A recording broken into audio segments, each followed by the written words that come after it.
Tarzan और खूबसूरत शहजादी। घने जंगल के बीचों बीच जहां ऊंचे ऊंचे दरख्त बादलों से बातें करते और रंग बिरंगे परिंदे खुशी के गीत गाते, वहां एक बहादुर लड़का रहता था। उसका नाम टार्ज़न था। टार्ज़न को जानवरों की जुबान समझ आती थी। वो दरख्त से दरख्त पर झूलता और हर मुश्किल वक्त में जंगल के दोस्तों की मदद करता। एक दिन सूरज अभी निकला ही था कि एक हल्की सी रोशनी जंगल के किनारे चमकी। टार्ज़न ने हैरान होकर देखा कि सफेद घोड़े पर सवार एक खूबसूरत शहजादी आहिस्ता आहिस्ता जंगल में दाखिल हो रही है। उसके सनहरी बाल धूप में चमक रहे थे और नीली आंखों में फिक्र छपी हुई थी।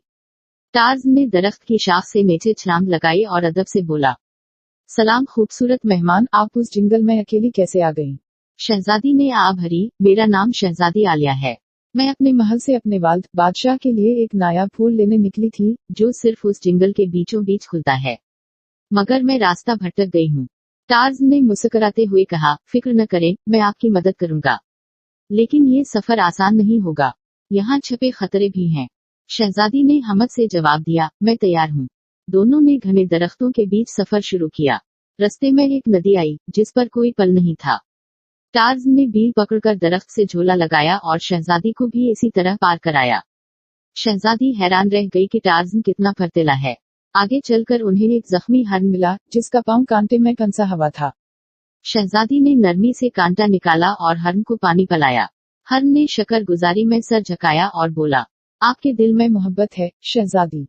मैं आपको उस फूल तक पहुंचने का करीब तरीन रास्ता बता सकता हूँ।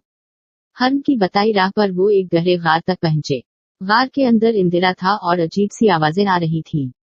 शहजादी ने खूब जिदा होकर टार्ज़न का हाथ पकड़ लिया। टार्ज़न ने कहा, ये चमगादड़ों की आवाज है, वो हमें कुछ नहीं कहेंगी, बस शोर करेंगी। आप मेरे पीछे रहें। वो दोनों बहादुरी से गार पार कर गए। गार के दूसरे किनारे रोशनी फैली हुई थी और रंग बिरंगी तितलियां अड़ रही थीं। जंगल के वस्त में एक दिलदली इलाका आ गया। शहजादी का घोड़ा फिसलकर दलदल में धंसने लगा। टार्ज़न ने फौरन बील की रस्सी फेंकी और घोड़े को खींचकर बाहर निकाला। शहजादी ने शुक्रगुजार नजरों से कहा, अगर आप न होते तो मैं कभी यहाँ से जिंदा न निकल पाती। टार्ज़न ने हंसकर जवाब दिया, दोस्ती का यही मतलब है, एक दूसरे का साथ देना। आखिरकार वो एक झील के किनारे पहुंचे। झील के बीच में एक छोटा सा जजीरा था, जहां सनहरी पंखड़ियों वाला नायाब फूल खिल रहा था। लेकिन फूल के पास एक बूढ़ा मगरमच्छ सो रहा था। शहजादी ने आहिस्ता से कहा, हम फूल कैसे लेंगे? टार्ज़न ने एक चाल सोची। उसने मगरमच्छ के करीब पड़े कुछ मीठे आम झील में डाल दिए। मगरमच्छ आम खाने में मसरूफ हो गया। मौके देखकर टार्ज़न तैरकर जजीरे पर पहुंचा और फूल तोड़ लाया। शहजादी ने खुशी से फूल को संभाला, यही वो फूल है जिससे मेरे वालिद की बीमारी का इलाज हो सकता है। वापसी के सफर में जंगल के सब जानवर उनका इस्तकबाल करने आए। हरन, तोते, बंदर और हत्ता की चमगादड़ें भी उनके गिर्द खुशी से चुकर काटने लगे। शहजादी ने महसूस किया कि टार्ज़न सिर्फ बहादुर ही नहीं बल्कि सबका दोस्त भी है। महल पहुंचकर शहजादी ने फूल बादशाह को पेश किया। फूल की खुशबू से बादशाह की तबीयत बेहतर होने लगी। बादशाह ने खुश होकर टार्ज़न को बुलाया और कहा, बेटे, तुमने न सिर्फ मेरी बेटी की जान बचाई बल्कि मेरी जिंदगी में खुशी वापस लाए। मैं तुम्हें इनाम देना चाहता हूँ। टार्ज़न ने मुस्कुरा कर कहा, बादशाह सलामत, मेरा इनाम ये है कि आप उस जंगल और उसके जानवरों की हिफाजत का वादा करें। बादशाह ने फौरन वादा किया और जंगल को महफूज इलाका करार दे दिया।